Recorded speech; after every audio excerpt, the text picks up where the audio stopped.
नमस्कार दोस्तों, मैं के आपका फिर से स्वागत करता हूं हमारे चैनल के सब जानता है में। दोस्तों, पूरी दुनिया मौन होकर देखती रह गई और अफगानिस्तान पूरी तरह से तालिबान के हाथ में चला गया। 15 अगस्त 2021 की सुबह जब भारत में लोग आज़ादी का जश्न मना रहे थे, तब तालिबान के लड़ाके अफगान राजधानी काबुल पर डेरा डालकर बैठे थे और अफगान नागरिकों की आज़ादी पर कब्जा पक्का कर रहे थे। पिछले 3 महीनों से जारी लड़ाई में कंधार, हेरात, कुडुन, जलालाबाद, बल्ख समेत अफगानिस्तान के बाकी हिस्से एक एक करके तालिबान के कब्जे में आते चले जा रहे थे। लेकिन राजधानी काबुल में इतनी जल्दी हलचल मचने वाली है, इसका अंदाज़ा शायद ही किसी को था। रविवार की सुबह तालिबान के लोगों ने अचानक काबुल को घेरा और अफगान सरकार और सेना बिना मुकाबले किए सरेंडर करती दिखाई दी। इस बीच अमेरिकी डिप्लोमेट्स को आनन फानन में काबुल से ले जाते हेलीकॉप्टर की तस्वीरें भी पूरी दुनिया ने देखी।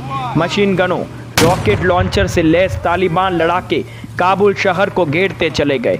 बगराम एयरबेस, बगराम जेल पर तालिबान ने कब्जा जमा लिया।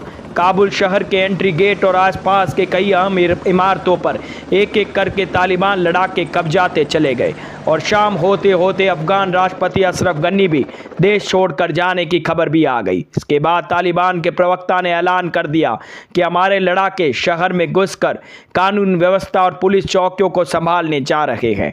तालिबान ने हालांकि सेना और आम नागरिकों को सुरक्षा का भरोसा दिलाया कि किसी से बदला नहीं लिया जाएगा, लेकिन काबुल से बाहर भागने वालों की लाइन लग गई। शहर से बाहर जाने वाली सड़कों पर भारी ट्रैफिक जाम दिखा। लोग तालिबान के शासन में रहने के बजाय शहर छोड़कर भागते हुए दिखे। अफगान सरकार और सेना के सरेंडर करते दिखते ही तालिबान का कमांडर मुल्ला अब्दुल गनी बारादार दोहा से काबुल पहुंच गया। वह सीधे राष्ट्रपति भवन पहुंचा और सत्ता हस्तांतरण को लेकर अफगान राष्ट्रपति गनी से बात की। इसके कुछ देर बाद ही अफगान राष्ट्रपति अशरफ गनी के देश छोड़कर भागने की खबर आई। खबरों के अनुसार अशरफ गनी और उनके प्रमुख सलाहकार तजाकिस्तान चले गए। काबुल से भागती गाड़ियां बड़ी संख्या में तजाकिस्तान, ईरान और बाकी पड़ोसी देशों की सीमाओं की ओर भागती दिखी। 20 साल पहले तालिबान के बर्बर और मध्ययुगीन शासन को देख चुके लोग कहीं भी बस शरण लेना चाहते थे। देश को मझधार में छोड़कर भले ही राष्ट्रपति अशरफ गनी के लोग भाग गए हो, लेकिन सेना, एयरफोर्स के लोगों के लिए तालिबान के शासन में रहना मौत के खेल से कम खेल नहीं था। तालिबान के खिलाफ मोर्चा संभाले उपराष्ट्रपति अमरुल्ला सालेह ने ट्वीट किया कि तालिबान के साथ मिलकर काम करना किसी भी सूरत में संभव नहीं। वही एयरफोर्स के पायलट मेजर रहमान रहमानी ने कहा कि आज अगर तालिबान के लोग सेना और पुलिस के लोगों पर जुल्म ना भी करें तो अभी 6 महीने बाद ये घर घर जाएंगे और उनके खिलाफ जंग लड़ने वालों का कत्लेआम करेंगे, उनकी औरत बच्चों के साथ बर्बरता करेंगे। इनके सामने सरेंडर करने की जगह जान दे देना ही सही है। अफगान की महिला फिल्म मेकर सहारा करीमी का एक वीडियो सोशल मीडिया पर वायरल हुआ, जिसमें वो तालिबान की एंट्री के बाद काबुल छोड़कर जाती दिखी और दुनिया से अफगान लोगों को बचाने की गुहार करती दिखी।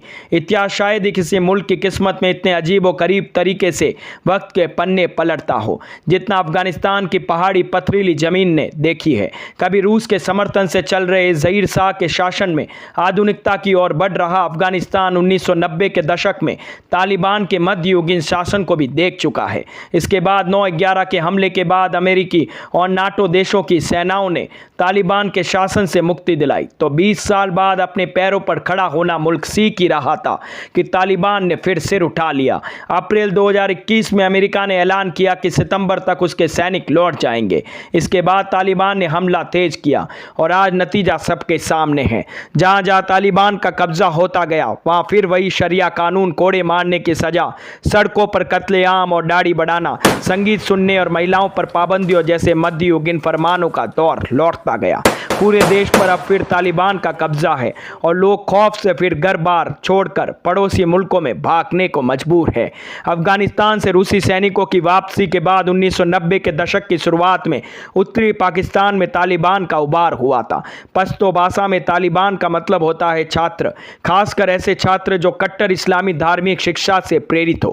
कहा जाता है कि कट्टर सुन्नी इस्लामी विद्वानों ने धार्मिक संस्थाओं के सहयोग से पाकिस्तान में इनकी बुनियाद खड़ी की थी। तालिबान पर देवबंदी विचारधारा का पूरा प्रभाव है।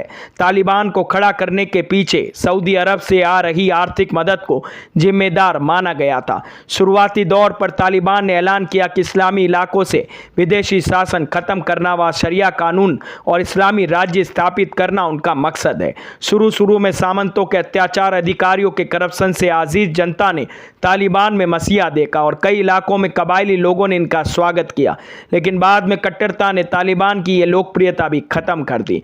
लेकिन तब तक तालिबान इतना पावरफुल हो चुका था कि उससे निजात पाने के लिए लोगों की उम्मीदें भी खत्म हो गई। शुरुआती दौर में अफगानिस्तान में रूसी प्रभाव खत्म करने के लिए तालिबान के पीछे अमेरिकी समर्थन माना गया, लेकिन 9/11 के हमले में अमेरिका को कट्टर विचारधारा की आंच महसूस कराई और वो खुद इसके खिलाफ जंग में उतर गया। लेकिन काबुल, कंधार जैसे बड़े शहरों के बाद पहाड़ी और कबायली इलाकों से तालिबान को ख़त्म करने में अमेरिका और मित्र देशों की सेनाओं को पिछले 20 साल में भी सफलता नहीं मिली। खासकर पाकिस्तान से सटे इलाकों में तालिबान को पाकिस्तानी समर्थकों ने जिंदा रखा और आज अमेरिकी सैनिकों की वापसी के साथ ही तालिबान ने फिर सिर उठा लिया है और तेजी से पूरे अफगानिस्तान पर कब्जा जमा लिया।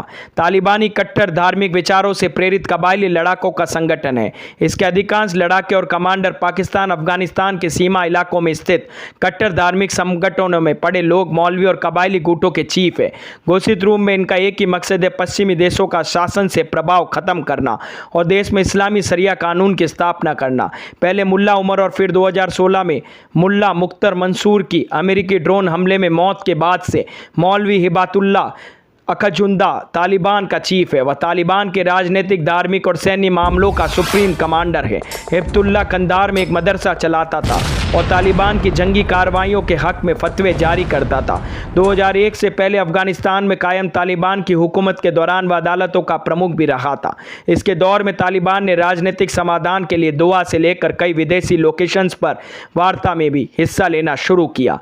सत्ता हस्तांतरण की बातचीत के लिए काबुल पहुंचा तालिबान कमांडर मुल्ला अब्दुल गनी बारादार तालिबान में दूसरी रैंक पर है और इसी के अफगानिस्तान का राष्ट्रपति बनने की सबसे ज़्यादा संभावनाएं जताई जा रही है। ये तालिबान का राजनीतिक प्रमुख है और दोहा में लगातार अफगानिस्तान को लेकर तालिबान की ओर से बातचीत में शामिल होता रहा है।